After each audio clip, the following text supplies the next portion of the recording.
Hello. Hello. Welcome everybody to What Does Socialism Mean in 2025, a discussion panel. My name is Boris. I'm a co-organizer with Socialist Social Club. We're a place for socialists and people interested in socialism to get together, get to know each other, and have fun. There's several of my co-organizers around. If you see somebody with the name tag, if you have any questions, you can grab them. Socialist Social Club does various activities. We're trying to ramp up. We do social hours every Saturday. You can see a schedule on our calendar on our website. We have cards over there if you need that URL. We also have a newsletter sign up if you'd like to stay abreast of what's up at Socialist Social Club. We also have a little donation box over there. If you can spare anything, it helps offset the cost, mostly of printing flyers, but also various things like that. I want to thank the Minneapolis Central Library for the use of this amazing space at no cost. And I want to thank all of you for coming out today. There's bottles of water in the back. Feel free to grab them. There's bathrooms through that door in the back of the room if you need that at any point. Just want to let you all know this panel will be audio recorded for posting online later. So if you keep that in mind if you decide to come up for the Q&A portion. The panel will consist of about an hour of discussion from the panelists, and then the remaining time until about 7:45 when we need to get out of here for audience Q&A. And then we'll be going to a nearby bar, probably Gluck's or Kieran's. We'll decide, depending on how many people want to come with, afterwards to continue the conversation in a more free-form fashion. Our panelists today come from Black Hat Workers Collective, Democratic Socialists of America, and Socialist Alternative. Each of them will have 12 minutes to speak, followed by 3 minutes of response to what the other speakers have said, and then we'll switch to audience Q&A. Please save all questions and applause for the end, and we'll have like a little break between Q&A and the discussion. To introduce our panelists, starting left to right in the order they'll be speaking. Isaac is a longtime labor activist who's been a member of the Industrial Workers of the World, Unite Here Local 11, Teamsters Local 355, and SEIU Healthcare Minnesota. He's also part of a revolutionary anarchist organization called Black Hat Workers Collective. Next we have Rev, whose pronouns are they, them, and they're one of the co-chairs of the Twin Cities chapter of the Democratic Socialists of America, the largest socialist organization in the country.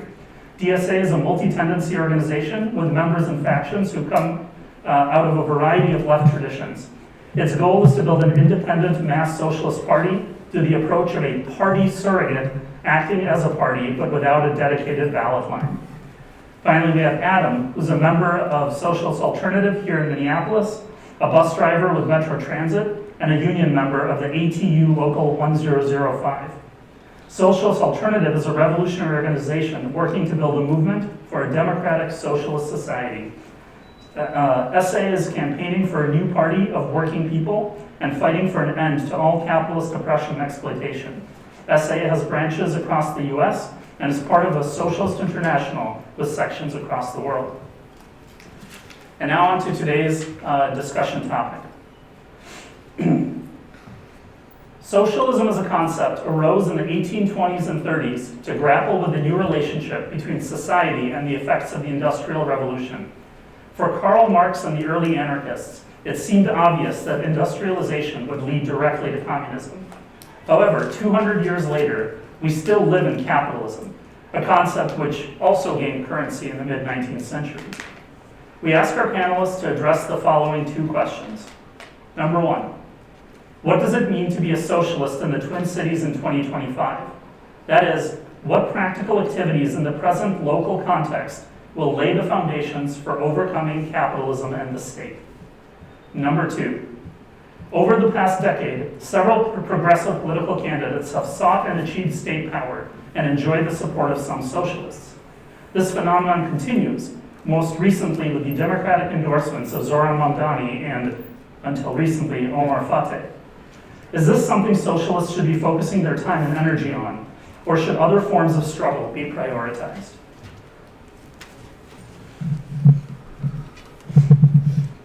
Here, I'm just switch on Thanks, Boris. Thanks, Socialist Social Club, for having me. My name is Isaac, and I'm from Black Hat Workers Collective. I think some words are like battlefields and worth fighting over the meaning of. This includes the word socialism. For us, in my organization, we don't think socialism means like a country with a centrally planned command economy or even the nationalization of industry. We use the old definition, which used to be called the Chicago idea in this country, that socialism means the democratic control of production by working people ourselves. So we, in general, we want to fight for for the kind of like broad-based industrial democracy that the Chileans call popular power, the IWW used to call solidarity unionism, and the old anarchists simply called organization. With this definition in mind, I think being a socialist in 2025 means much the same thing as it meant in 1886. You have to be a member of the working class yourself. You should be involved in organizing and deep organizing of our class, and you should understand your organizing as a stepping stone towards revolution and overturning capitalism. By organizing, we don't mean any political activity in general. We specifically mean organization that builds independent working class power, such as forming a union in your workplace, forming a tenants union in your building, forming rank and file organizing committees within an existing union for the purpose of direct action in the workplace. And I think there's other like forms of mass organization that are waging the class struggle in the U.S. in different ways. The bus riders union in Los Angeles comes to mind. That's organized fair strikes to reach an MOU with the city government, or Put People First in Pennsylvania, which is a mass organization of people affected by Medicaid cuts and hospital closures.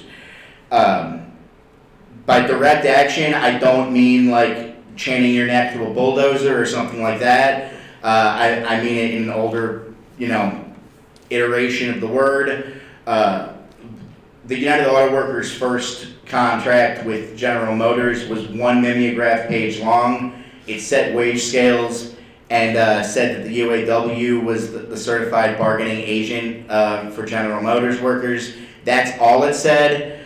Anything else was decided like on the fly, on the floor, by a workforce that was strike ready at all times. Shop stewards wore whistles around their necks. If the foreman was doing something they didn't like, the shop steward blows the whistle, everybody stops work. And that kind of like permanent battle readiness is what we seek to incubate among our class. We believe in using struggle as a school. The late great General Baker from the League of Revolutionary Black Workers and Drum said our task is to turn fighters into thinkers and thinkers into fighters. So we, in my organization, all of us are members of trade unions or actively trying to organize one, and we try to use our activity as like a lens to broaden people's horizon and show our coworkers the world. And get them thinking about like the political economy of the system we inhabit. I think that I want to address the idea of revolution a little bit. There's a certain like spontaneity in my idea of what revolution means that we're like I think if you were to give a questionnaire to workers and peasants in Russia before the February Revolution, or in Hungary before they set up workers' councils in 1956, or if you were to do a questionnaire in Minneapolis before the murder of George Floyd, or in Jakarta before the events of last weekend, there is no question you could have asked the average guy on the street whose answer would have led you to predict, oh, there's going to be a revolution next week. I think that there's a certain like spontaneity to these explosions, but they are inevitable. And our role as revolutionaries is kind of to be ready when they come. And to be like situated so that we're positioned in our industries and in like society at large so that we're ready when they come. In a similar fashion, I don't believe that electing socialists to office is like the path forward. I think that, you know, just like you couldn't predict a revolution from a questionnaire, I don't think you can vote a revolution into being by electing the right people. I think the DFL vacating Fateh's endorsement was just as predictable as the DNC fucking over Bernie Sanders in both of his presidential runs. I think bourgeois elections are kind of the enemy's turf. It's their territory, and part of the reason they exist is to stop people that want like fundamental system change from coming to power. But that being said, like, if you were to press me, gun to my head, I think it is exciting that 469,000 people in New York voted for a socialist. I think that's a good development. It kind of shows the terrain that we're fighting on, but that's all it does. It's not going to lead to any kind of fundamental change in New York City or anywhere else. I'm unfortunately old enough to remember when another major financial center of the world had a socialist mayor for 8 years. That was Ken Livingstone, who was mayor of London from 2001 to 2009, who ran on a platform that was arguably more radical than Zoran Mamdani's. I mean, he was an open communist before he was mayor, but you know, that didn't stop like the capitalist class from being able to do business with him. His like main pet issue was saving the metro system and saving public transit in London, and the privatization of the metro and of the Crossrail system happened anyway 6 years into his tenure as mayor.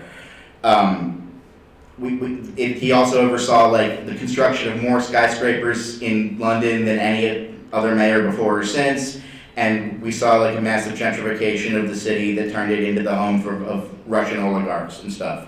So why did this happen?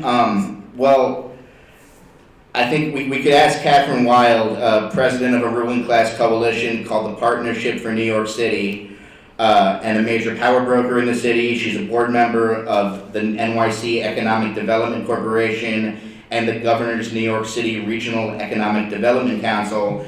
And she's been calling her friends on Wall Street and telling them not to worry because Mamdani cannot deliver on free childcare, free public transportation, you know, and rent control, any of the good issues he campaigned on, because that would require approval from Albany and Governor Hochul. Wild said he's calling up everybody I asked him to call. Bill de Blasio never called Jamie Dimon, but Mamdani has. That's the president and CEO of JP Morgan Chase. So it's not that I think like winning major reforms under the capitalist system is impossible.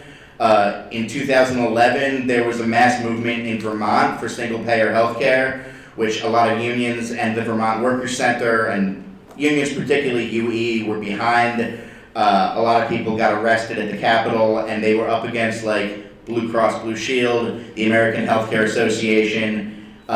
Still somehow managed to push this through for 3 years until Barack Obama cut off federal funding to the state of Vermont for it, and it was they were forced to roll it back basically, and now Green Mountain Care is like the same as Medicaid.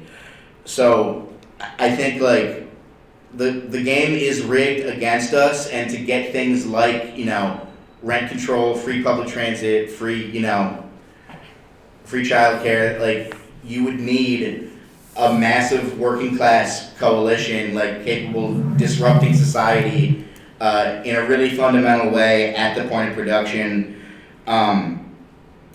So the arguably like the three greatest reforms to capitalism that occurred in the 1930s under the New Deal were the National Labor Relations Act, the Social Security Act, and the Housing Act of 1937. These were all co-sponsored by the same New York Senator, Robert Wagner, who was no socialist. He was a staunch anti-communist himself, but the context in which these things happened, it was a growing communist party. In the year 1934, more days were lost to strike action than any other day before or since. We saw heroic general strikes here in Minneapolis, at the San Francisco docks, in Toledo, Ohio, in the auto industry, and violent strikes across the textile industry in the South. And like the ruling class knew they had to do something to put a lid on this situation. So, you know, they gave us the New Deal. And I think it would be incorrect to credit politicians like Robert Wagner with any of that stuff. I think socialists correctly see those as things that, you know, our class fought for and won at the bottom. In preparation for this talk, I read a Jacobin article about the accomplishments of Alexandria Ocasio-Cortez and the Squad in Congress, and I've got to say they are so incremental to be unnoticeable by a layman like me. One of them was they got the Pentagon. They introduced an amendment to get the Pentagon to do research into hallucinogens and MDMA and their therapeutic value, which, you know, I can't see any potential for abuse. You can go wrong there. I think it would be very convenient if, you know, sort of, well, you know, if, I think some socialists you talk to have a position that's like, well, all tactics matter as long as we're all pulling in the same direction. You know, some of us can work in political campaigns, some of us can do labor organizing, and, you know, I think that would be very convenient, but if we really believe in revolution, we have to reckon with the reality that there are some mutually exclusive strategies, and there's a certain economy of force where, like, there's only so many of us and we can't all do everything. And I yield my time. Thanks.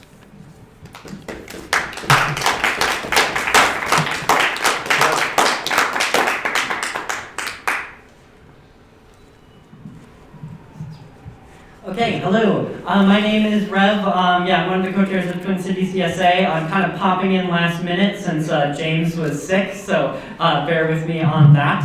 I should also, as like a general note, of course, DSA is a big tent organization, a lot of variety of perspectives on all of these topics. Personally, I am a member of Marxist Unity Group, which is an Orthodox Marxist caucus, and that informs my particular perspectives on these. I will do my best to try to represent like the range of debate that exists within DSA on some of these things, but I can't do that fully. Definitely have different perspectives than James on some of these. But yeah, so one thing that generally we do agree on is the goal of democratic working class rule of society being our goal as an organization. That is the end goal. That is what we define socialism as, is democratic working class control of society. To do that requires, of course, overcoming the anti-democratic political system that exists within the United States. That was set up specifically to make like actual democratic control of this country impossible. It was set up by landowners, by slave owners. A big part of reason for all of the anti-democratic blocks they set up in the Constitution was to prevent a mass movement from being able to abolish slavery and destabilize society in their eyes.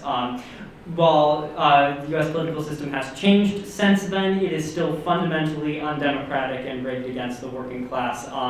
And in order for the working class to be able to rule, we do need revolution. We do need a new democratic constitution in order to set up a new political system, basically. Moving on from that, though. Because it follows also that since the working class needs democracy in order to rule, which is necessary because the working class is the majority class, and it has a variety of perspectives that ultimately need to be able to air out in order to make decisions democratically. That's also necessary with working class organizations that are fighting for this. And so our vision of the party that we're trying to build, the organization that we're trying to build, is a democratic organization that can be run by the working class, and therefore a multi-tendency organization with the right of factions to organize, with the ability for different ideas coming out of different segments of the working class movement to be able to compete, but ultimately to move in the same direction as an organization. So, I think there's sometimes criticisms of, especially like revolutionaries in DSA, like, oh, why would you work with like opportunists or reformists?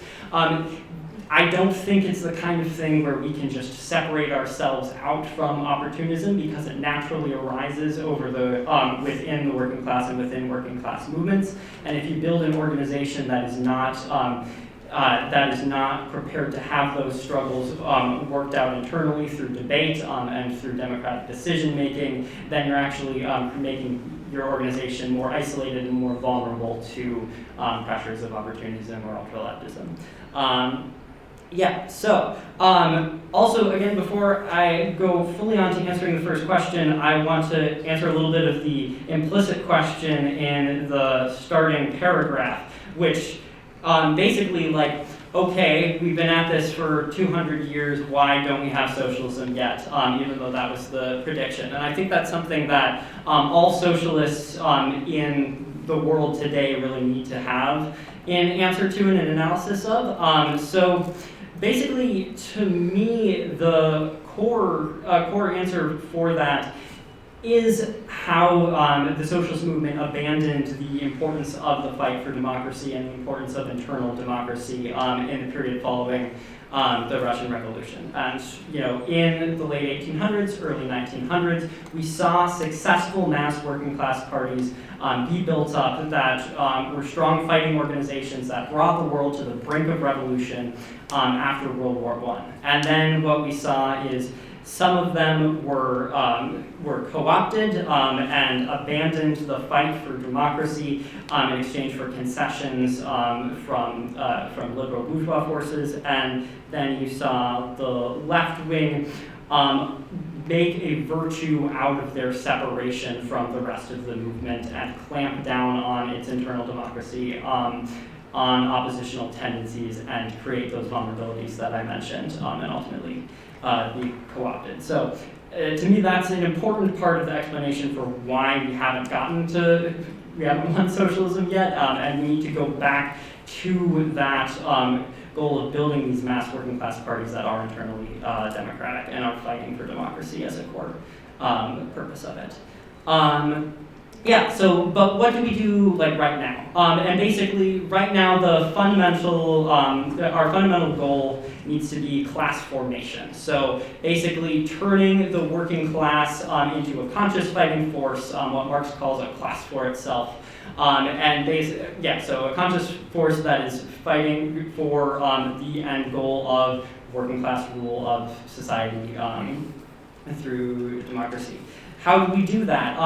Basically, it comes down to being part of workers' movements where they exist and fighting for that broader vision within them. So, being part of union struggles. Personally, I'm part of Starbucks Workers United.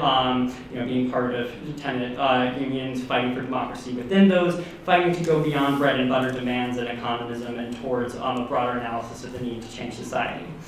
But of course, I think we have general agreement on a lot of that. So what I want to focus a little bit more on is electoral work and how that is relevant, because I think that's where we have a lot more differences there. The reason that DSA believes electoral work is important is basically it is a way to effectively reach large segments of the working class with our message. Because ultimately, in this society, people often view politics through the lens of elections, and it's the most clear way to get our message out there on what our vision is for society, to be able to put forward a platform, like a program of what we believe in, and to win people over through that. Now, there's a lot of perspectives within DSA on how we should do elections, and specifically, I think the question of whether we should be trying to govern under capitalism is one of those big distinctions. So, with like this recent push to run mayoral candidates, that's kind of part of a vision within DSA that believes that we need to show our willingness to govern in order to be taken seriously as a political force, and we need to be taken seriously as a political force in order to effectively reach people with our message through electoral work and in order to win people over. So I see that as kind of part of the core argument for that style of electoral work, is to be as a way to make people take us seriously, and also as a way to be able to deliver concrete wins to the working class in order to, again, demonstrate our seriousness, so that we can show that we're a movement that you can follow. Personally, I'm a little more skeptical of that approach, and I believe that we should primarily use electoral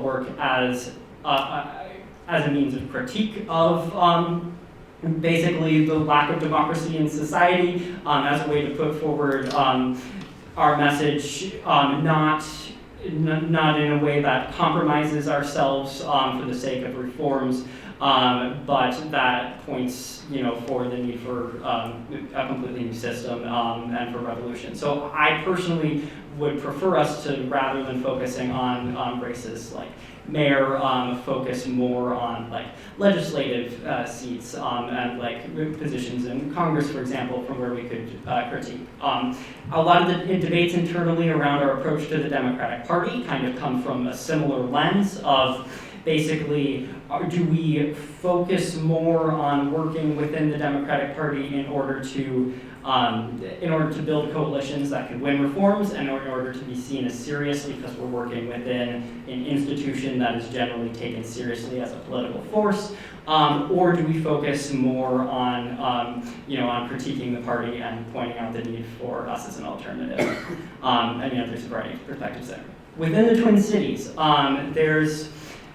so currently, as DSA, we've mostly focused on municipal elections. So our strongest electoral presence in the Twin Cities is like Minneapolis City Council. We currently have 3 endorsed members on the City Council: Aisha Chugtai, Robin Walmsley, and Jason Chavez. We've also endorsed Soren for another board and endorsed Omar Fateh for mayor.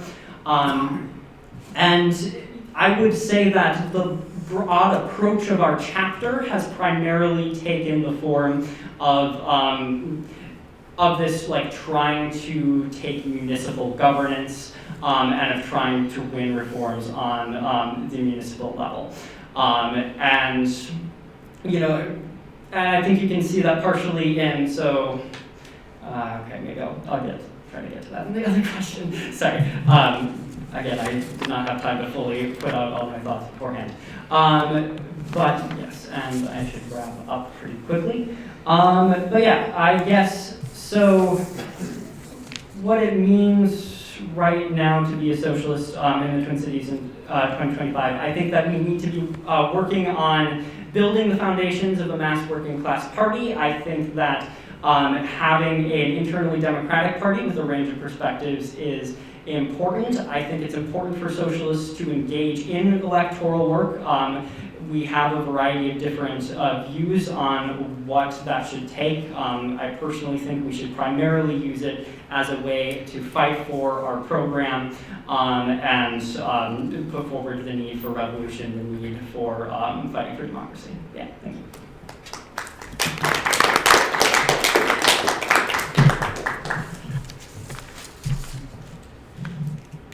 Can you hear me? Thank you. Thank you for hosting this. Thank you for having me. Again, like Rev, I'm stepping in last minute here, so be kind. Of course, I'm a member of Social Alternative, however, I've never been on a panel like this, so I will try to do my best to speak for Socialist Alternative, since that's why I am here. But of course, I may misspeak, not represent entirely correctly. Yeah, to try to address some of these questions, I think the discussion already from the other two panelists have been very helpful. So I hope my contribution is helpful as well. I think, like, the first question, what does it mean to be a socialist in the Twin Cities in 2025? I think it's great to, just address that question head on. I think, what I appreciate a lot about Marxism, from my understanding of it, of course, is that it does a great job of, it can provide you with a method of generalizing the experience of the working class.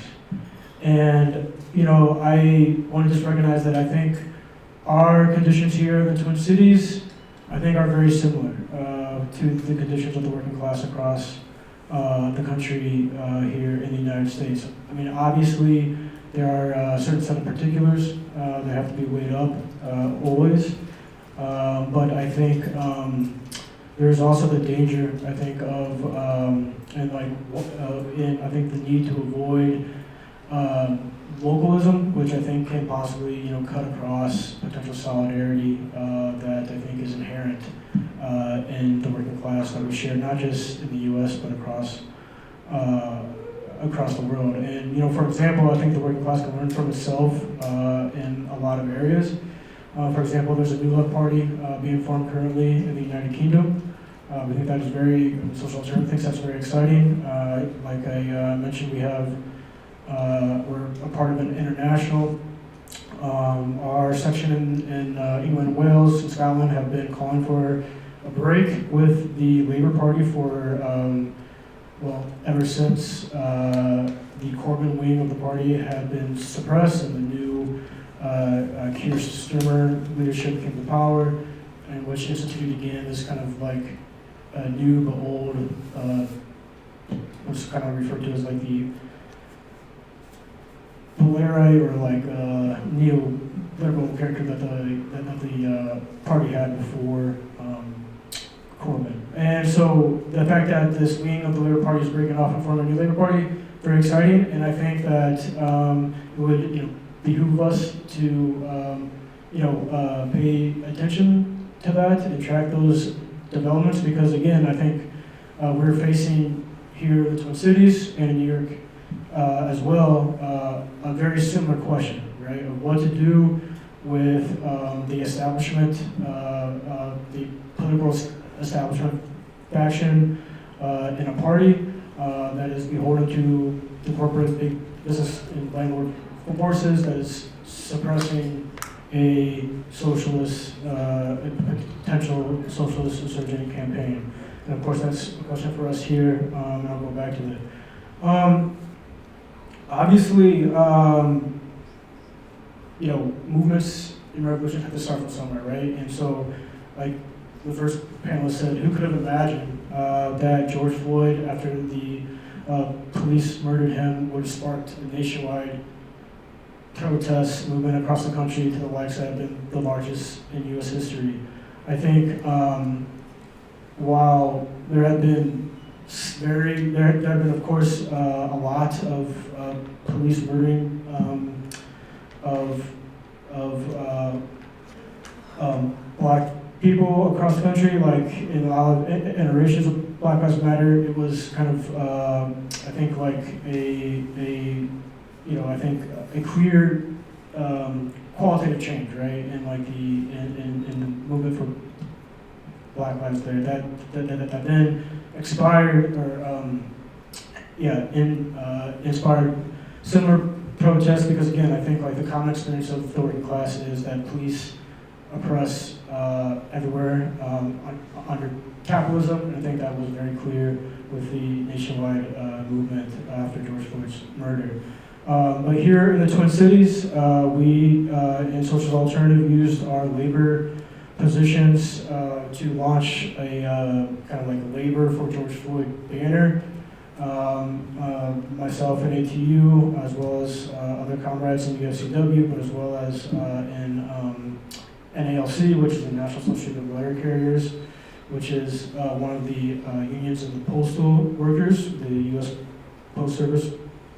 And particularly in NALC, that initiative kind of started basically drawing a layer of union activists in NALC that not only wanted to use their union to do what they can to fight against police repression, but also use that opportunity to start to garner a opposition to the existing very bureaucratic leadership in their own union. And that led to very simple things like organizing for open bargaining, which really is not a very radical demand for any union to have. It's not, shouldn't be, I mean, even for a conservative bureaucracy, really that threatening. But of course, for a union like NALC, which has been ruled by its bureaucratic fashion for quite some time, it did prove to be relatively radical, and or they felt it to be threatening. But that led on to, after the TA was announced, they used that opposition reform group to organize a no vote, and the eventual no vote on that TA was successful. It was quite successful, being that it hadn't been since 1981 that the NALC union voted down a TA. And I think that kind of just shows, I think the power that socialists can have in the workplace when you take an initiative. It does take a patient approach with, like, rooting yourself in the working class within your workplace, but also not letting opportunities go by and taking the initiative when you see one. And I think, like, in Social Alternative, we very much rely, or like we see our labor work in as part of what it means to be a member of a socialist organization. And we see, like, all of Socialist Alternative has has ownership, right, of each of our union positions. And so at the end, that kind of shows what kind of like one or two socialists within an organization like that at your back can potentially have, not just in your own local, but in a national union like the letter carriers that have hundreds of thousands of members across the country, in making a difference by voting no on a rotten TA. And starting a militant reform caucus within your union that can hopefully challenge the bureaucratic leadership. I think going on, I think to kind of a little bit more about SA, like I just said, we are involved in the labor movement, of course. It means that we do fight for reforms. Like I said, it's not very revolutionary to just vote no on a rotten contract. I think everybody would recognize, even if you're not a socialist, that ladder carriers and any worker really deserves more than like a 1 point whatever raise year over year. It doesn't take a radical socialist to think that. However, it's not enough to just recognize that, right? It's where kind of like quantity versus quality is like where an organized working class actually collectively fights for something better. And I think that's where the fight for reforms can lead to more of a revolutionary consciousness, not in those reforms per se, but in how those reforms are won. If those reforms are won through the back doors of and smoky rooms, through like a lobbyist approach, that's not the same thing as that same exact reform being won through a mass movement out in the streets with hundreds of thousands of people using class struggle methods and feeling their own power as a collective working class to win things. That raises their confidence to fight for more, and that's how revolutionary change happens. It can only happen with that conscious power of the working class. And so that's why in SA we see the question of fighting for reforms as connected to the kind of things that are necessary to win revolution. And we do think so, that we need to break defiantly with capitalism. I see my time's already up and I haven't even gotten to the Zoran and Omar things. But I think, like, real quick, I think one of the other things that I say is that we just think that socialists, I think, should use elections to, again, advance the consciousness of the working class. However, we think they need to do it as an independent socialist and not as a Democrat. We think we need a break from the two parties. Socialists should be fighting for our own working class party. We think, as soon as you basically run as a Democrat or any one of the two major parties or parties of big business, you sacrifice your class independence. And I think for Marxists, for socialists, I think that is an essential question. And I think that you can't successfully raise the consciousness of the working class and not do so on any other basis. So I'll stop there.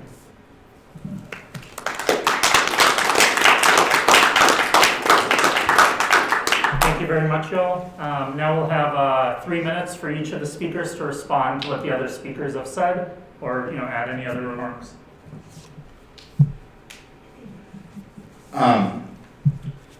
So Rev, you said DSA's position, or maybe your position within DSA, is that you should, you'd rather than running people for mayor, you'd rather seek these legislative seats that can be used as like a pulpit for people to speak at. Would you, and I'm curious, there's an argument I hear a lot from, DSA kind of people that the skills you learn through campaigning and electioneering are transferable over to more longer term forms of deep organizing, like labor organizing and tenant organizing. In my experience, my admittedly limited experience, I only worked on Chelsea Manning's campaign in Maryland. It's the extent of my electioneering time, but that's not true. If you run an election, you learn how to run more elections. You learn how to use NGP van. You learn these data-driven approaches to micro-targeting of certain voters on a very, very short time frame churn and burn thing that actually doesn't translate very well into labor organizing, which is especially not our brand of labor organizing, which is about building deep relationships with your coworkers over a long period of time. And so I'm curious what you think about that, and do you think there's a material value to getting people in Congress too, or is it just the bully pulpit? And Adam, right? Yeah, you talked about non-reformist reforms or using fighting for reforms as a springboard towards revolution. And I'm curious, would you agree that it's possible to win by losing and lose by winning? So if you get a whole bunch of people to, vote for a socialist for mayor, and he gets in, and nothing changes, and it does not build working class organizations and the broader working class movement, would you agree that that is a failure? That's a way to lose by winning. And maybe, slightly differently, I also think it's possible to win by losing.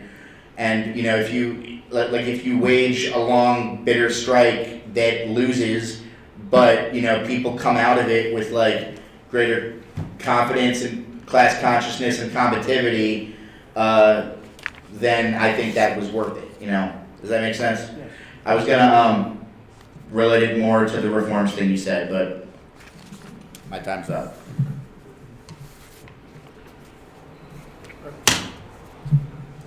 Yeah, I guess to respond, I would generally agree that I don't think there's too much transferableness between the skills you learn doing electoral organizing and other forms of working class organizing, like labor organizing, tenant organizing. I actually think the opposite is more the case, or at least I think it should be the case. I think that the way that you learn how to do electoral campaigns is, the way that capitalist politicians do electoral campaigns, where you're just trying to win, you're trying to identify voters, you're trying to do turnout, you're not trying to build long-term connections. And that's how you win. It's not how you use elections effectively as a socialist or build a strong socialist movement. So I do think as socialists, when we're engaging in electoral campaigns, we should be experimenting with other ways to use them that are more in line with our goals of long-term building. And I think bringing in some of the more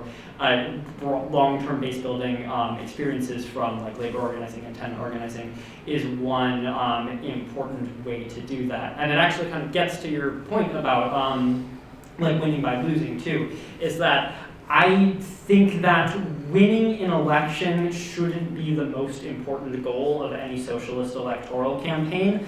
And a campaign that loses but reaches a lot of people, really gets our message out there and actually builds long-term connections with the working class people and that we're organizing with, is more effective by far than a campaign that wins but doesn't build a mobilizable base and doesn't have anyone to call on to back them up when they face the inevitable pushback from the capitalist class. So basically, I think it gets into how we should be running elections. And I think that's something that we as socialists need to do a lot more experimenting with and learning about, because we're trying to learn how to do this in a completely different way than how all of the rest of society does elections, which is a hard thing to learn how to do. I guess I'll leave it up there because I don't have a minute.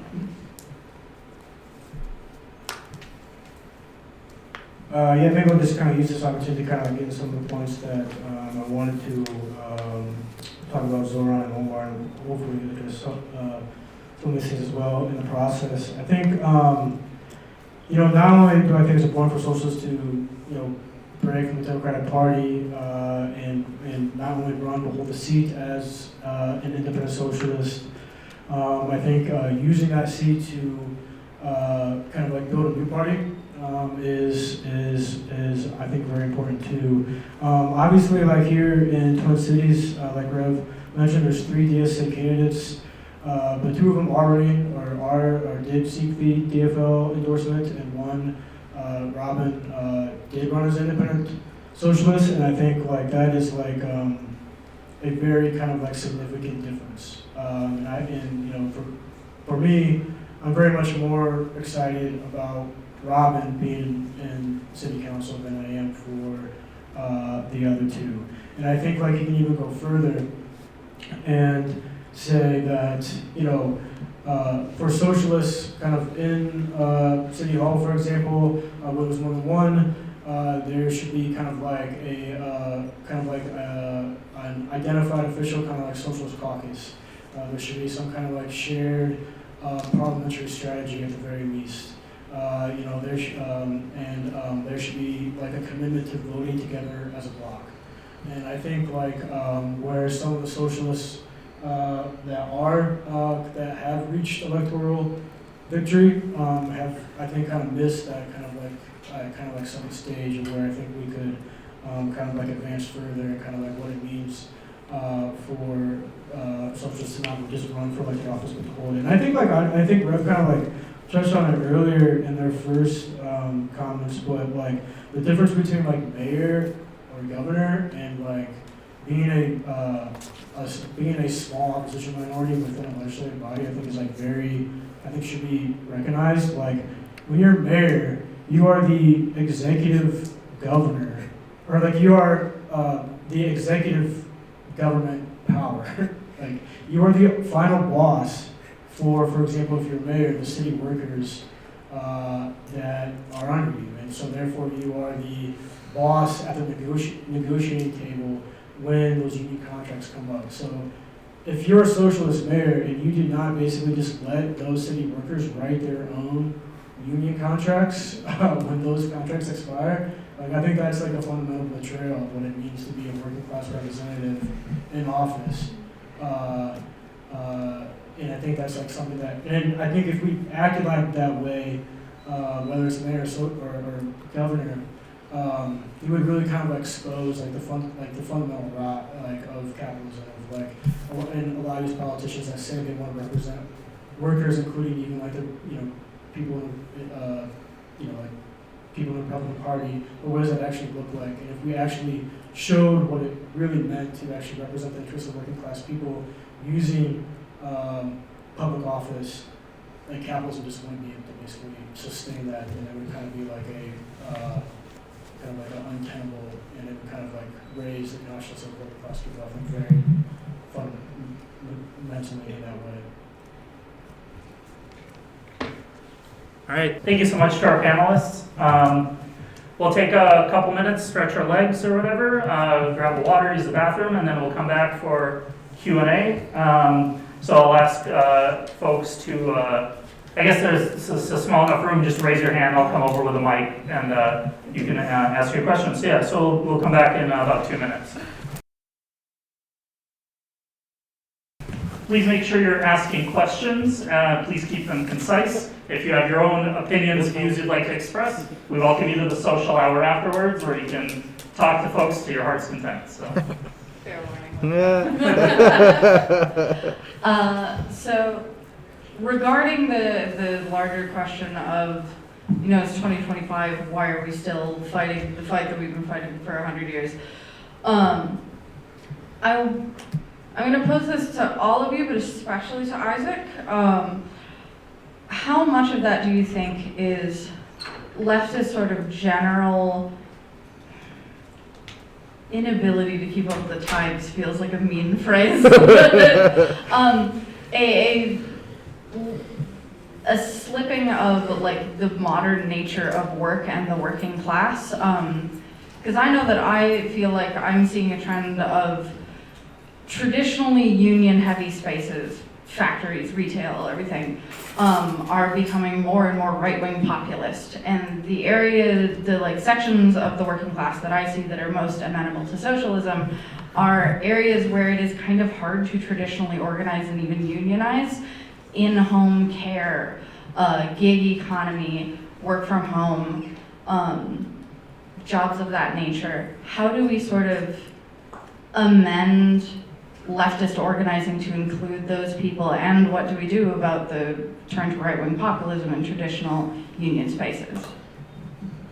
That's a good question. I think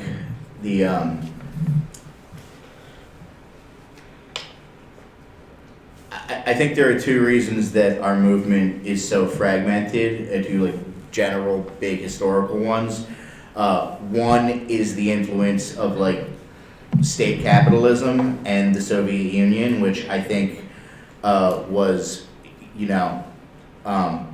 had a retardant effect on the development of like socialism, revolutionary socialism in the old sense of the word, globally, which Rev alluded to that about like the abandonment of like mass democracy as a component of socialism. And I think the other one is kind of like the neoliberal turn. And so what happened in the 1970s is the U.S. started to run out of oil, and then at the turn towards like austerity and financialization and automation of jobs overseas, is what's responsible for like the populist right-wing backlash, and also the complete like smashing of any, you know, left-wing populist alternative to that, through COINTELPRO and the destruction of the Black Panthers and all of that, you know, and you know, 40, 50 years of like union busting, that and also like the taming and domestication of workers' organizations, through like, you know, bringing labor in as like junior partners to the system, kind of. Does that make sense? I think that, so I don't know. I've mostly organized like pink collar jobs. I've been a cafeteria lunch lady and I've been a nursing assistant, and there is like a wellspring of militancy in those places. I've also worked at like a marble granite factory and a big coffee roasting plant with like, you know, Trump voting white men, and I think people's conservatism is pretty shallow when you get down to it. I think the reason that like Trump is doing so well is that, you know, he in many ways ran to the left of the Democrats on issues like globalization and you know, I'm going to bring your jobs back and I'm going to stop the wars and whatever. So I don't see you know, white male working class conservatism as like an insurmountable obstacle. I think it's, you know, I think the solution to that kind of thing has always been solidarity and finding commonality and struggle. I don't know if that answers any of your questions, but that's how I see things. The other panelists have anything to add? I don't think I have too much to add. All right, go ahead. Yeah, I think. Turn your microphone.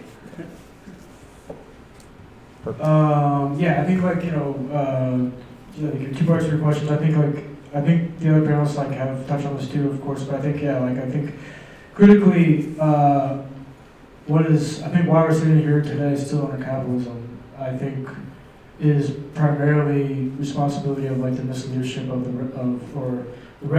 revolutionary misleadership of past revolutionary movements, and I think like.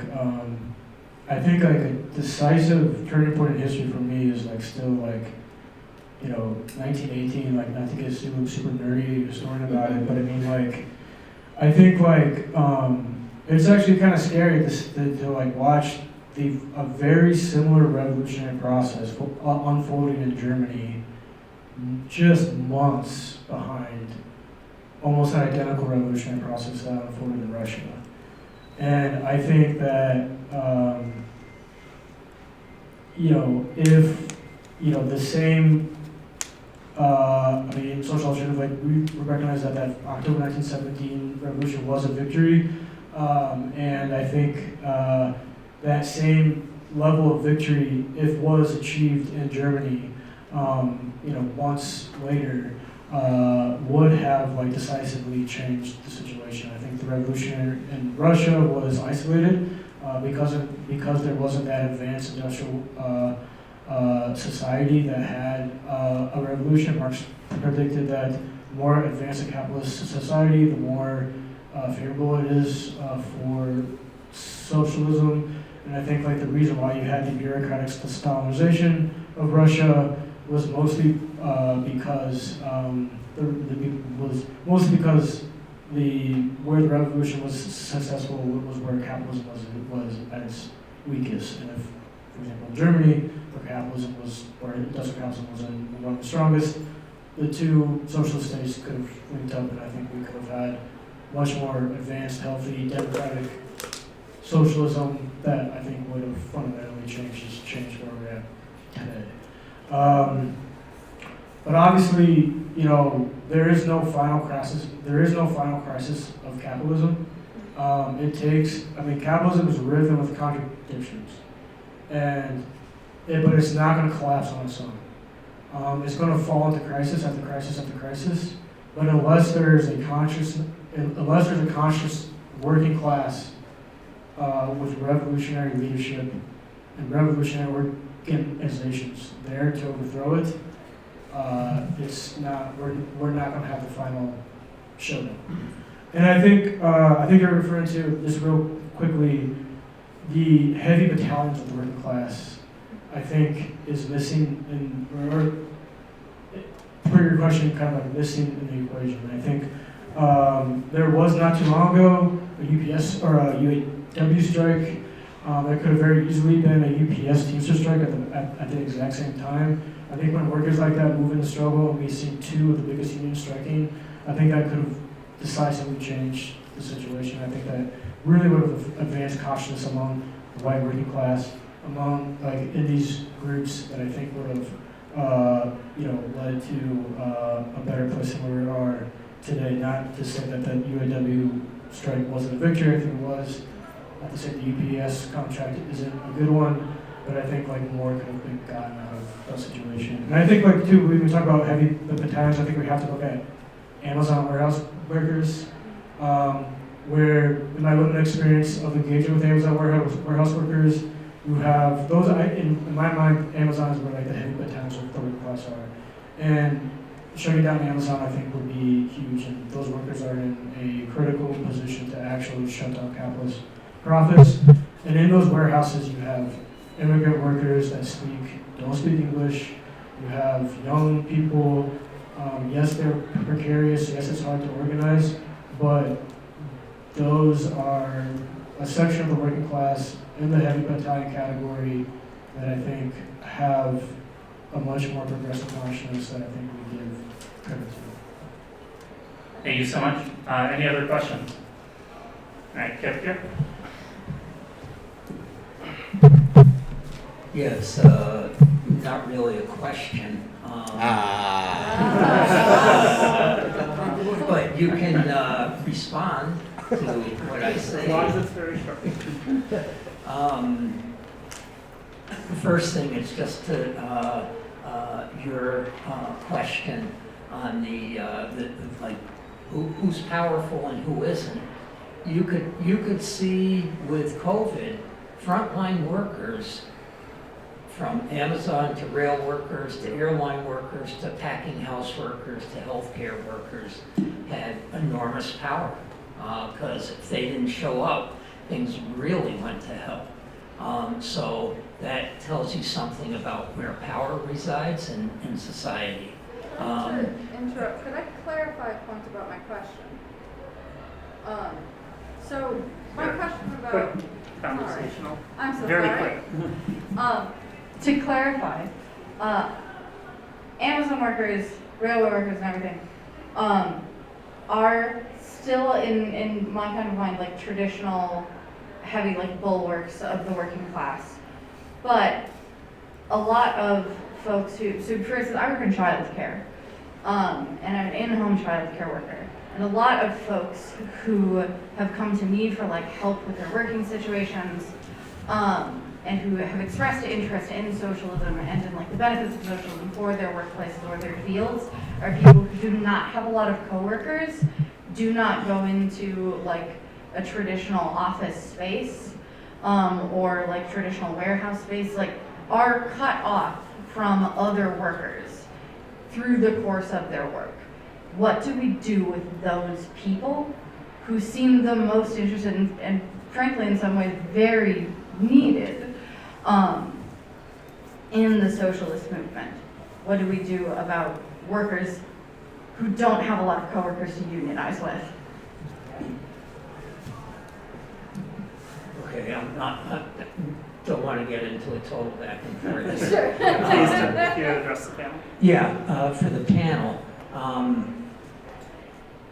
Right now, I would say the electoral work of DSA is interesting, but it overall does not build working class power. As you mentioned, Aisha and Jason both sought the DFL endorsement, and they really have more than 1 foot in the DFL. Robin did not, but you can even see the pressures of being a city council member without a mass movement nipping around her without question.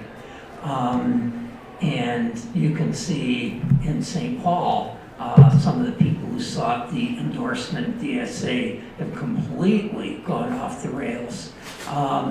So to me, like with Mamdani, the big question is You got 50,000 people who volunteered for his campaign. Are you going to take them and the 500,000 that voted for Mondami and establish union committees, neighborhood committees, community committees that are going to be able to fight for the 5 points that he ran on? Because without that, he's fucked.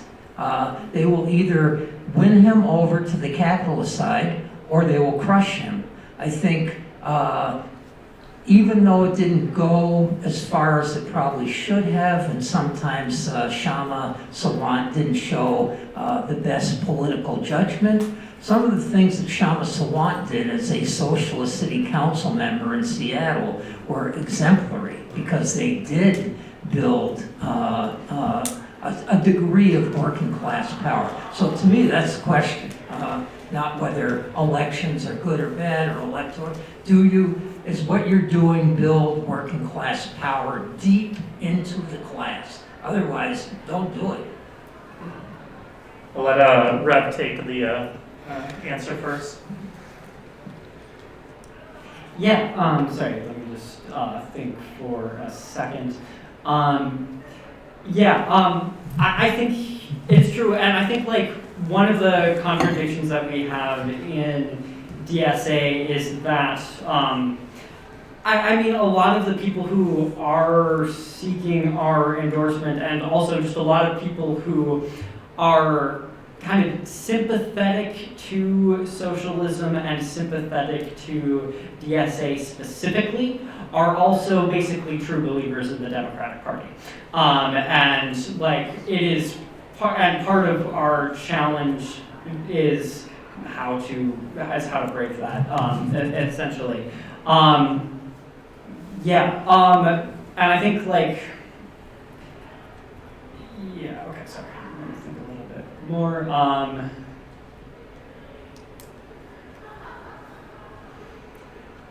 I guess I should also,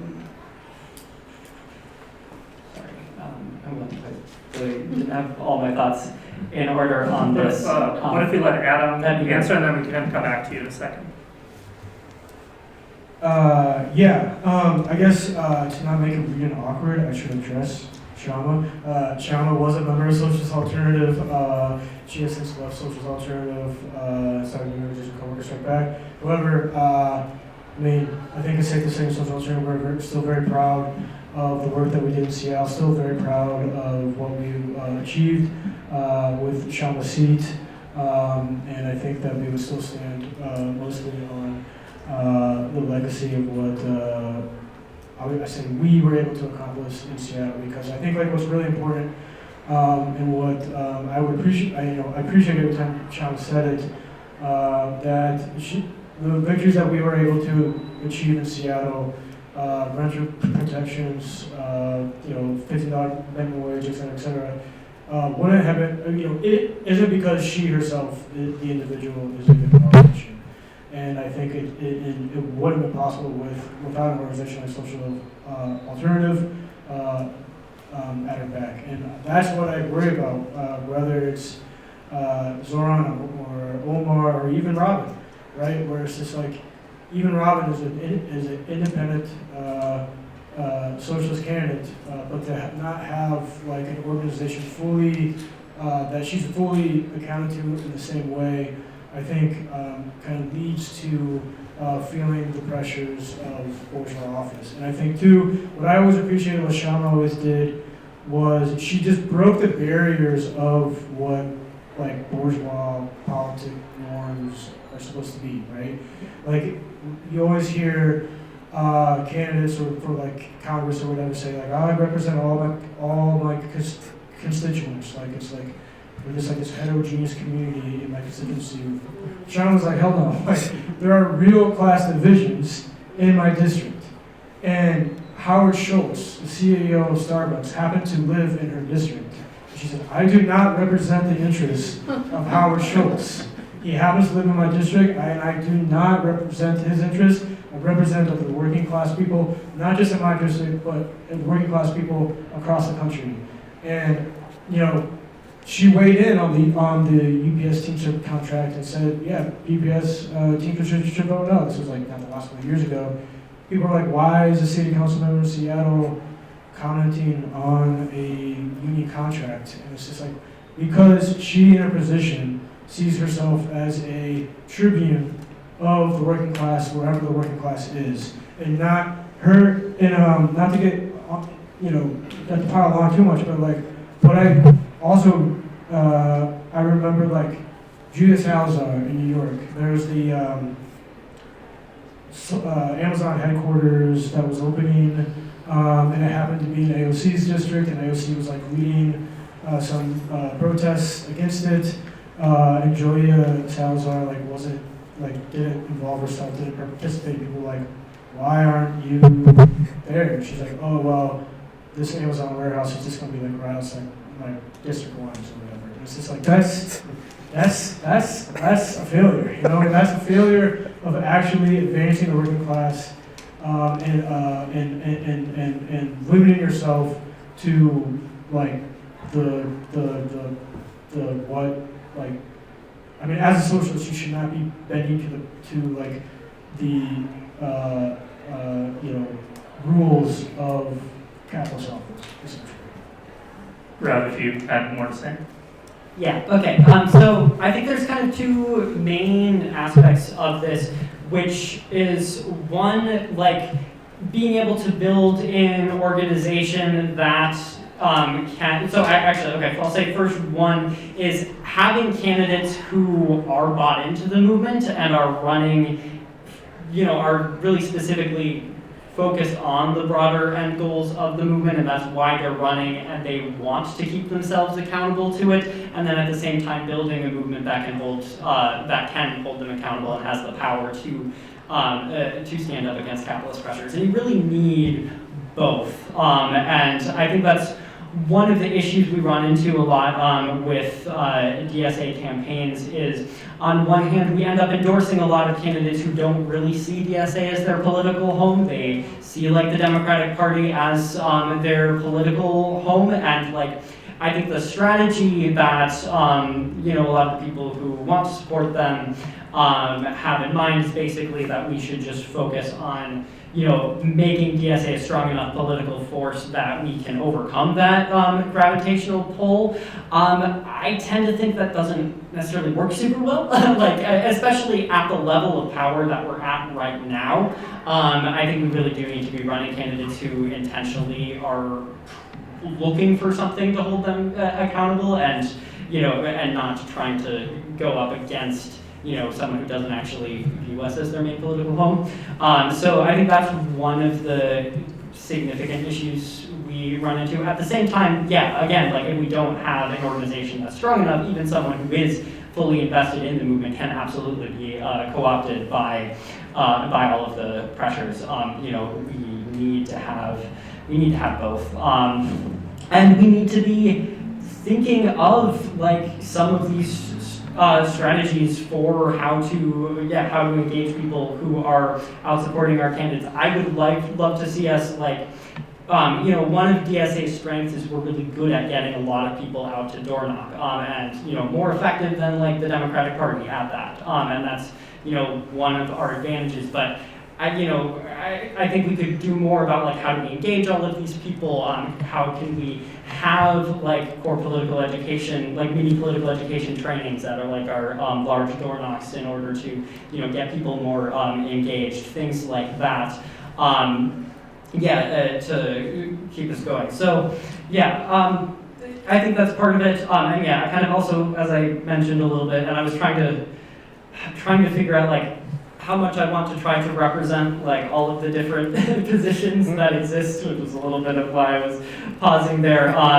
But I think there are some people who do see one of the main goals as being able to win over a lot of progressive socialist sympathizers within the Democratic Party, and endorsing some of these more progressive Democrats as part of that. I tend to think that while I do think that they are people who can be won over, I tend to think the best way to do that is to just run strong socialist candidates to show as like a demonstration that, this is a viable way. And then if they can be won over, they'll be won over by showing that that success. So I'll leave it at that. Isaac, did you want to say anything? To your point about workers and jobs that are spread out, it's harder to organize people like that, but it's not impossible. I encourage you to look into the work of I-Gen Poo and the National Domestic Workers Association, which started in New York City and then spread out. I mean, it just takes a lot. What? Could you spell that? National Domestic Workers Association. The thing you said before that. It was founded by a woman named I-Gen Poo, A-I-J-E-N-P-O-O. And I mean, my local SEIU healthcare represents 20,000 home healthcare workers who are PCAs, and organizing them, it just looks like a slog of fucking driving all around the city and knocking on people's doors. I think it's more labor intensive from organizers than, I would like a union to be, but it can, it can be done, it has been done, and I took your question before in a different way, but I do think there's been a process that's been called like the feminization of labor, where like the working class is growing more in low wage jobs like, nursing assistants, hotel housekeepers, cafeteria workers that are like traditionally female jobs, and that while I don't know, they don't have like the same leverage that like a steel worker used to have, where you work in a decisive sector and your work affects many other jobs downstream from your own if you're going to strike. I think people in jobs like that have a certain like social power. To shamelessly toot my own horn, you should go to wildcattc.org, to our website, where I wrote an article about the history of illegal healthcare strikes by nurses and nursing assistants. But like in general, to piggyback off Kip's question of like who has power in society, I mean, I see all labor unrest and workplace resistance as kind of part of a search for new forms of social organization, whether that's conscious or unconscious. And I think like, the uptick in strike activity that we've seen like in the last 5 years since the pandemic, people talked about, Striketober during the Kellogg's and Nabisco and John Deere strikes and all that. I mean, I see that, not to get like too heady on you, but as part of a process of like working class recomposition and like groping towards what forms of organization are like appropriate for like the setup of industry and technology and the way it is. I think a lot has changed in our era. Like just-in-time logistics means that like Amazon, FedEx, and UPS are a lot more important than they used to be. But I think that like some socialists say that the working class is shrinking. I don't agree with that. I think you can demonstrate that the working class is growing globally, not just in like the service sector, but also in like old-fashioned manufacturing jobs too. All right, we had a question here, and then I'll go over here after. Yeah, thanks. This has been interesting. Adam, to your point, I saw a meme a while back that I actually thought was completely true, which was like, if the German Revolution of 1918 had won, we'd be eating brunch right now. Everything would be better. We would have won. Yes. My question is, I think as socialists and leftists, we take certain elements of bourgeois democracy in the U.S. for granted that seem to be being called into question now by Trump. So my question is going to be really broad, but it's, how should we be responding to the current Trump regime, and also what appears to be a complete abdication of opposition by the liberal establishment. Whoever wants to start going.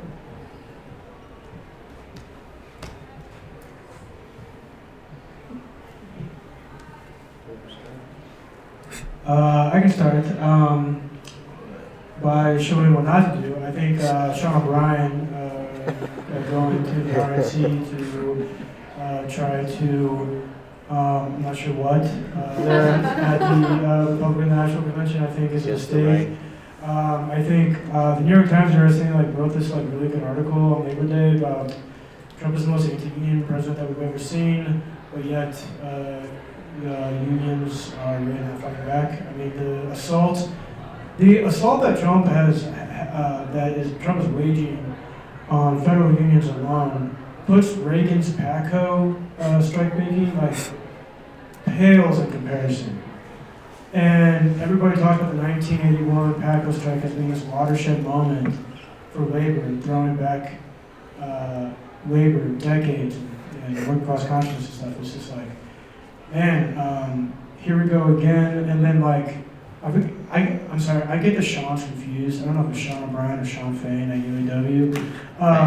But I think it was Sean Fain. I think he put out a statement, recognizing the 1981 PACO strike, but then not learning the lessons that he outlined in his own statement, which is just all of the labor movement needs to fight back, and the mistake from the 1981 PACO strike was everybody tucked their tail between their legs, and it was just I hope Reagan doesn't come after me.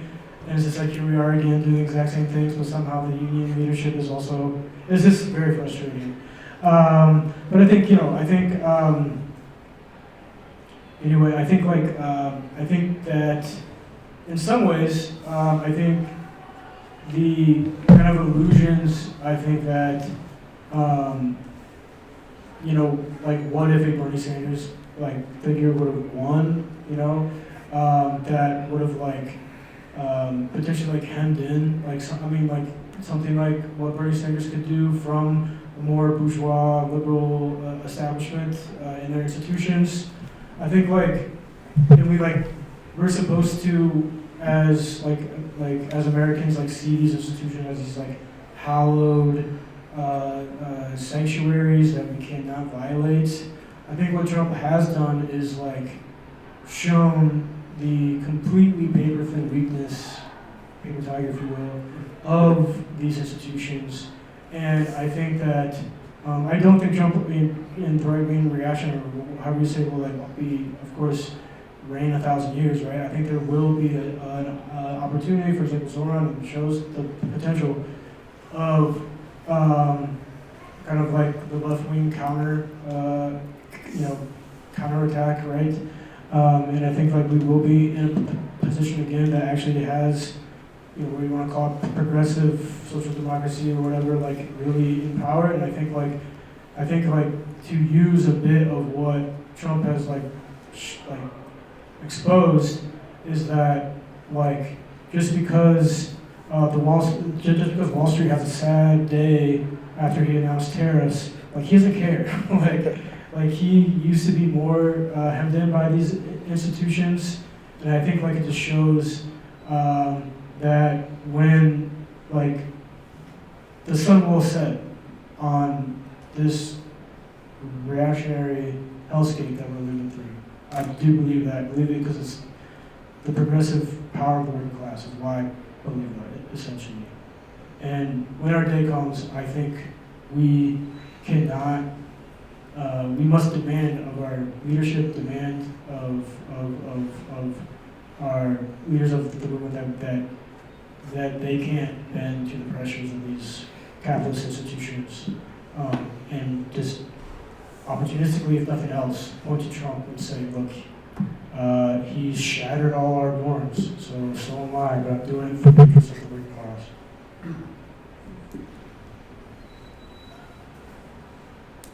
Yeah, I basically agree. And I think it basically, it also opens up an opportunity where just a lot more people are paying attention to things going on politically in general and looking for ways to fight back and things like that, which just generally opens up a lot more opportunities in everything we do. And, we kind of see this in like comparisons to the last Trump presidency as well, where we got some of the big like progressive breakthroughs at that time happened like during Trump's presidency. We saw like AOC winning. So I mean, like to me, part of the question is how do we?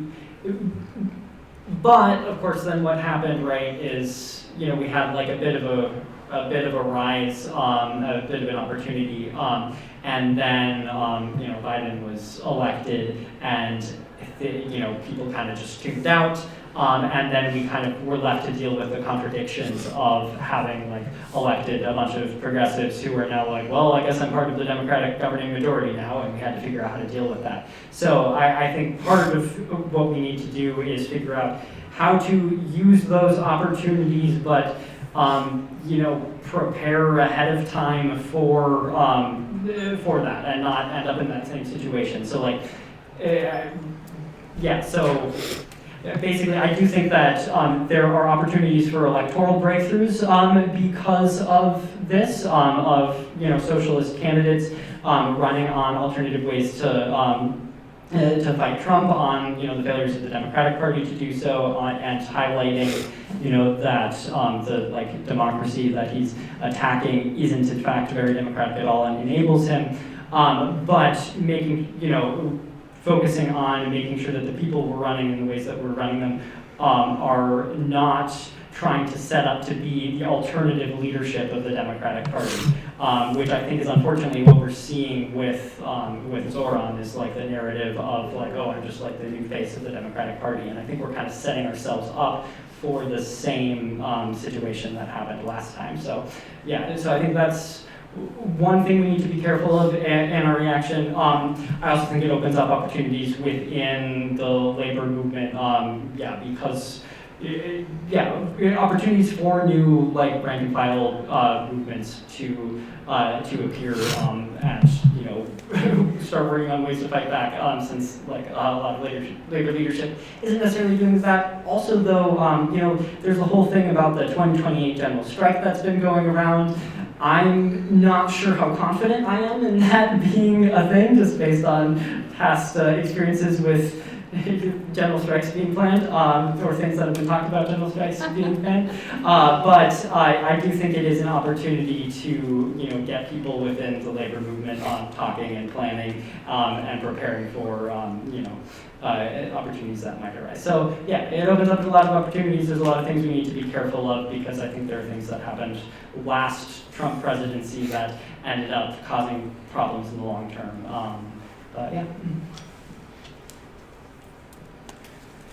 I have two thoughts. I think it's really important in this moment to be like seeking connections and like points of commonality between postal workers and workers at the VA and people that are like fighting to keep their union contracts and keep their collective bargaining rights, and the immigrant rights movement and the movement against ICE. I think if anything really interesting does like come out of our era, it'll be from like a certain synergy between those two movements that are fighting right now for survival.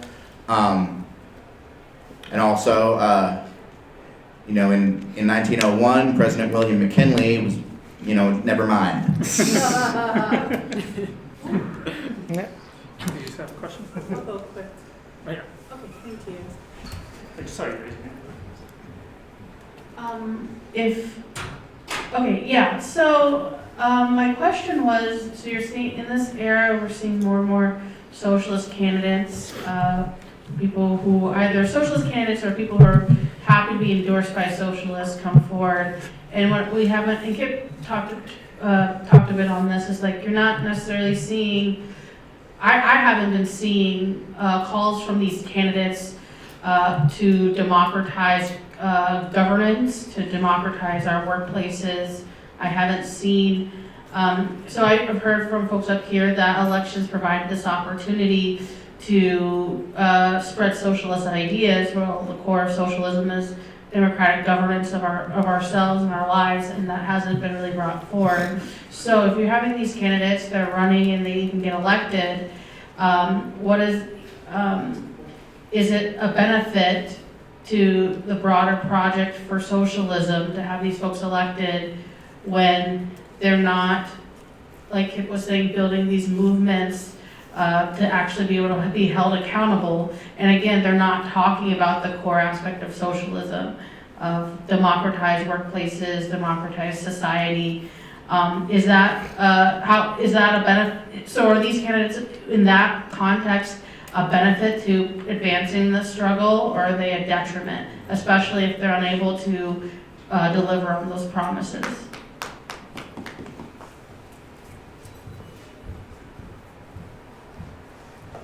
Yeah, whoever wants to go first.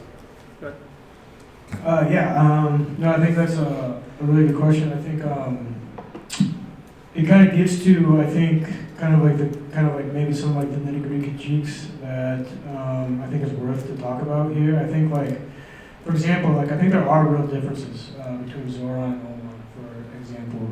I mean, I try to write this down, but I think Zoran, for example, has very clear demands that are like that I think are like very exciting. They maybe don't go far enough, but at the very least, they're clear demands, and I think they set out like a very coherent program. And I think like, for example, as it relates to transit, you know, he says buses should be free. That's pretty clear. At one time I went on Omar's website just to kind of like get an idea and get an idea like what he's running on, and it really was difficult kind of to like really know actually what Omar, what his program was that he was actually running on, and I click around his website, finally found like where it says like under transportation, like what Omar stands for. And this is the quote from the website. The website says, work to implement nation-leading visionary policies like the city's transportation action plan and complete streets and Vision Zero policies across the city. I'm a bus driver with Metro Transit. I obviously work for Metro Transit. I read the Star Tribune relatively frequently, especially try to like find where it talks about transportation things. I do not know what he's saying. I have zero clue what that is. And I think for us, for socialists, I think like at the very least, like which in like the Twin Cities, I mean, if any of us have like a year in like the Omar campaigns, it's like, why aren't your demands like way more clear? Why isn't your program like understandable? And I think like honestly, it scares me. I mean, not it scares, whatever, but like it worries me because that what I just read like is a overly technocratic, like wonky approach to campaigning, which I think really does undermine any potential for like a mass movement character that a socialist campaign should have. Because what that tells me is that like I have a special set of knowledge. You should vote for me on that basis, and as mayor, I will do it for you. Right. And like in socialist alternative, like we have a term for that. It's called proxy consciousness, where it's just like we think like people. You see this all the time. Like you're out like union organizing at ATU. I come across members and they're like, "Oh, thanks for what you're doing, but I can't, like do what you're asking me to do." And like that's like a proxy consciousness where like they expect you to do it for them, and like it's not going to happen. Whatever it is, it's not going to happen unless it's like a collective effort, collective struggle. And I think like that's a key element of like the Omar campaign that I see so far. That's like missing. And like honestly, like I'm somewhat. I mean, it sucks obviously what Jacob Fry did and what the DFL did to screw over Omar like that. But honestly, if it should build like a more insurgent character into his campaign. campaign. This is like clearly the establishment is going to throw everything they can against you. And what can happen in the situation is that galvanizes layers of the city, young people, working people, that clearly sees the establishment working against a progressive, worker-friendly candidate in favor of the establishment corporate-backed candidate. It kind of infuses the Omar campaign with a mass character that it didn't otherwise intend to have. And I think we've seen this across history, that basically the mass, kind of a base or a movement-based like layer kind of compels leaders sometimes to go further than they themselves are prepared to go. And I hope that that's the perspectives for the Omar campaign. And if it is, I think that'd be very exciting. But if that doesn't develop, then unfortunately I think it's a missed opportunity. We have about 10-15 minutes left in the room, and I'll let the other panelists answer this question. I just wanted to point out that Steve Bannon was quoted recently as saying that, or was quoted at some point, excuse me, as saying that he doesn't understand why the MAGA doesn't, or the left doesn't team up with MAGA, because they should both recognize that the state would go after them if they ever get in power. So I thought that was funny and apropos. So yeah, like I said, there's about 10-15 minutes left, so if you could give shorter responses to this question. Yeah, let's see. So I definitely think that, so part of the theory of running candidates in Democratic primaries and seeking DFL endorsement is also like to provoke these kinds of confrontations that can be illustrative of the character of the Democratic Party. I don't think that's the main reason that a lot of candidates have, but it definitely is a reason that a lot of people in DSA have for supporting that. I also do think there's a significant difference between a candidate seeking Democratic endorsement, like Omar did, and running in a Democratic primary, like Zoran did, because primaries, the party doesn't actually really have control over the primaries in the same way that they have control over the endorsement. That's something I wanted to touch on, but didn't end up having time ever. But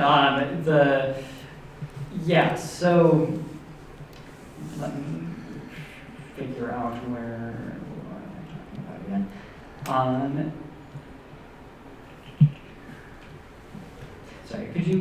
Whether candidates are whether candidates are in the service of building socialism, or whether they're a detriment to it. Yes. I think ultimately, even candidates who don't live up to the potential that we would like them to are still in service of it, just because it gets people interested and looking for more. And we saw that a lot with Bernie, who was a very imperfect candidate, but still got a lot of people. I mean, specifically also wasn't organization building, which is another key thing that we want out of socialist candidates. But he still inspired a lot of people to get involved in the socialist movement, learn more, and ultimately, join organizations.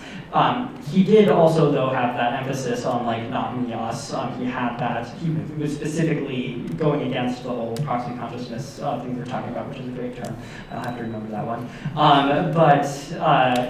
So I think it can still be beneficial, but ultimately it's not enough. And I think that one of our core focuses needs to be figuring out how to hold candidates to our program. And that's one of the main conversations that we have in DSA is, we adopted a new program recently at our last convention, talking about how to hold candidates to running on our program more often.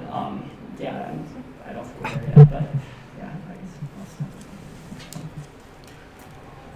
I mean, I think if Bernie Sanders or Zoran Mamdani can lead you out of bondage, then somebody else can lead you back in, and there is nothing we cannot do for ourselves. If anybody has a short question that the panelists can answer quickly, back here.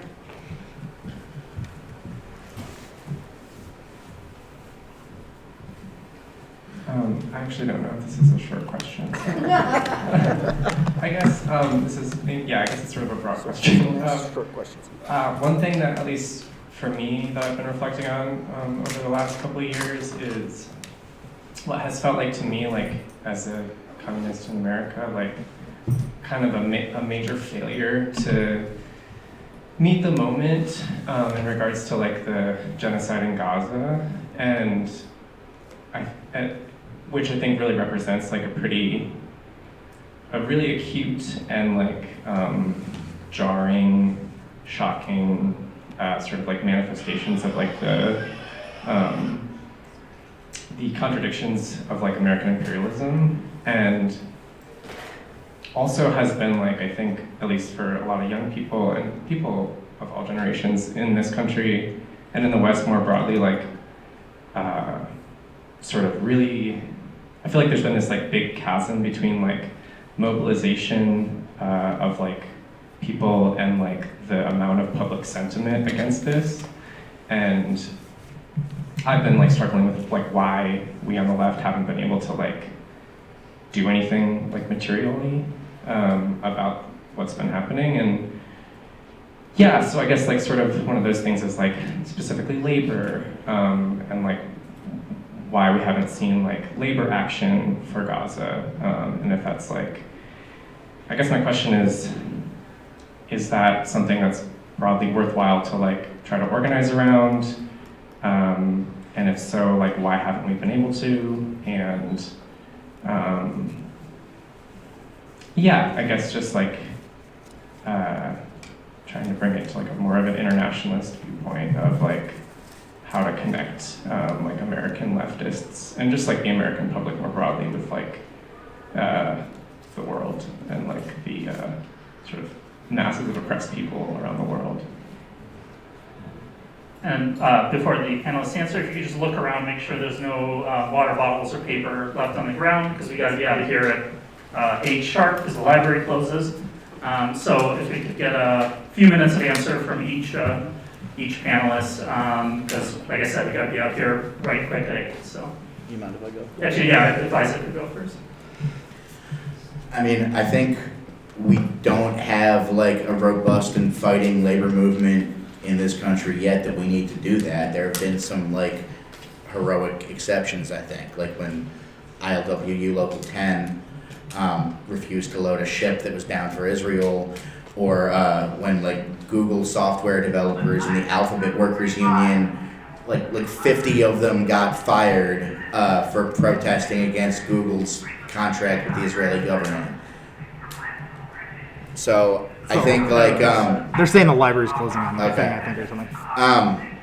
So I think it's possible there should be more of it, but you know we need a fighting labor movement that's like accustomed to taking political strike action, which we don't have. But I do think in general, like the Gaza genocide has you know, one side effect of it in the United States has been like the emperor has no clothes, and now people, it's this very visible atrocity that's happening, and nobody in power is able to speak out against it because like that would be, you know, going too far out of bounds for them. And I think that's you know, for us in the U.S., that's a good development in terms of like a revolutionary consciousness in this country, I think.